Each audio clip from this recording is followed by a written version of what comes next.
Hello दोस्तों, मैं हूं आपका दोस्त एडवोकेट शिवेंद्र प्रताप सिंह। आज हम आपको बताएंगे, अक्सर आपने देखा होगा कि जब कभी पति पत्नी के बीच विवाद होता है तो समझो गाली गलौज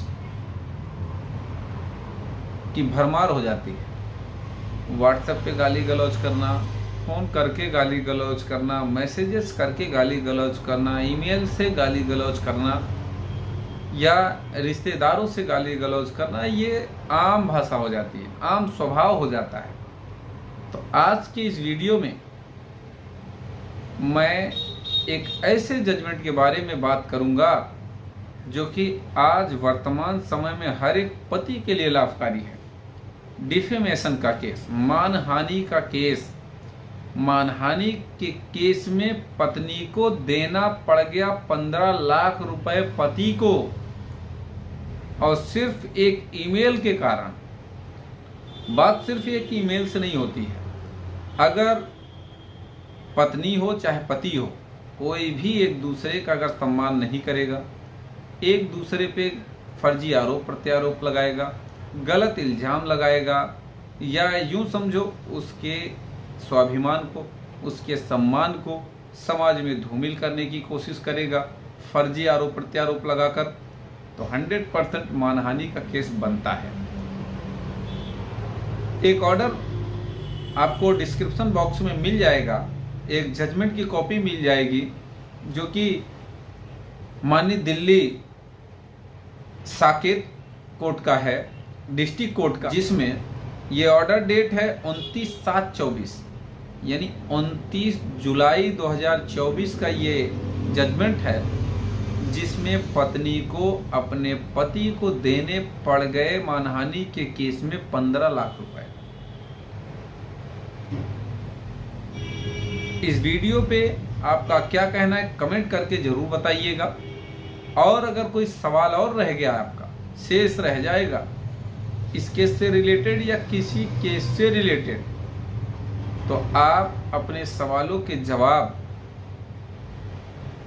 स्क्रीन पर चल रहे नंबर पर फ़ोन करके भी जानकारी ले सकते हैं, या फिर कमेंट करके भी जानकारी ले सकते हैं। देखिए, इस पूरे केस में जब पति पत्नी के बीच विवाद हुआ, सबसे पहले तो आप ये समझें कि शादी 2001 की, 2003 में एक पुत्री पैदा हुई, बेटी पैदा हुई, और 2009 में विवाद इस कदर बढ़ा कि पत्नी अपने मायके चली जाती है और साथ में माइनर डॉटर को भी अपने साथ ले जाती है। विवाद चलता गया, मुकदमेबाजी शुरू हो गई, गाली गलौज शुरू। अच्छा, एक बात हर व्यक्ति भूल जाता है कि वास्तव में जो विवाद है, मुकदमों में सिर्फ वही बात लिखा हो। आज की स्थिति ये है, आज का चलन ये हो गया है, विवाद छोटा भी हो लेकिन एफआईआर अगर आप पढ़ लेंगे तो मेरे ख्याल से कोई भी सम्मानित व्यक्ति के घर के लोग ऐसी गंदी भाषा का इस्तेमाल नहीं करते, या एक साथ बैठकर उस एफआईआर को नहीं पढ़ सकते किसी कीमत पे, जिस लैंग्वेज में या जो भाषा इसमें इस्तेमाल की जाती है आज की एफआईआर में। यानी जो मन में आया, जैसा मन में आया, उन शब्दों का इस्तेमाल करते हुए एफआईआर लिखा दिया जाता है।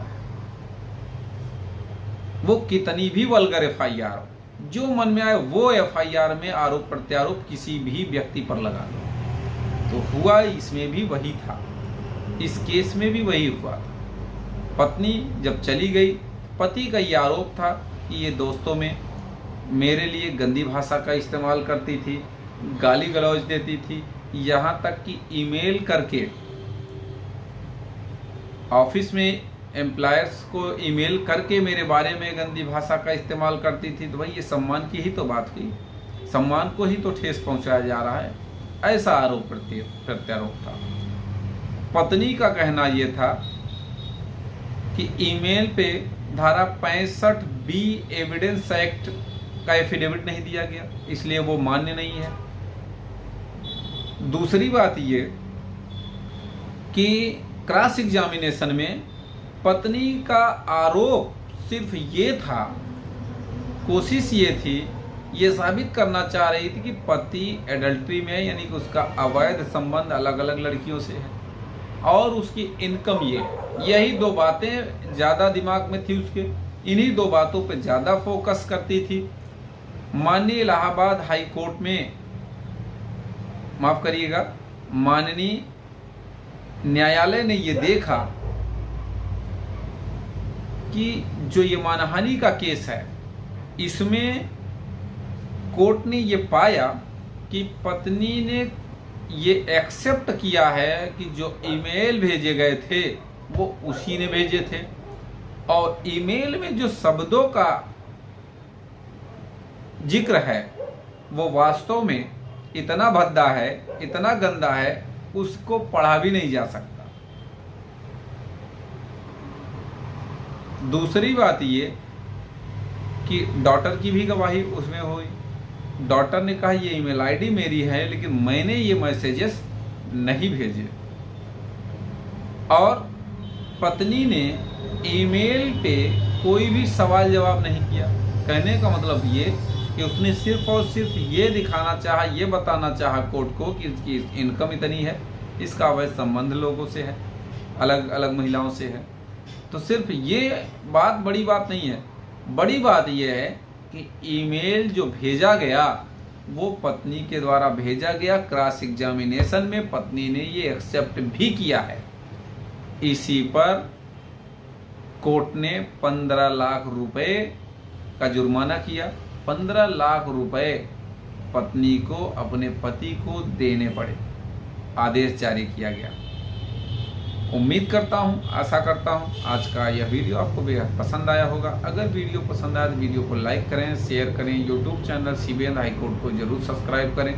कोई सवाल शेष रह गया है तो स्क्रीन पर चल रहे नंबर पर फ़ोन करके भी जानकारी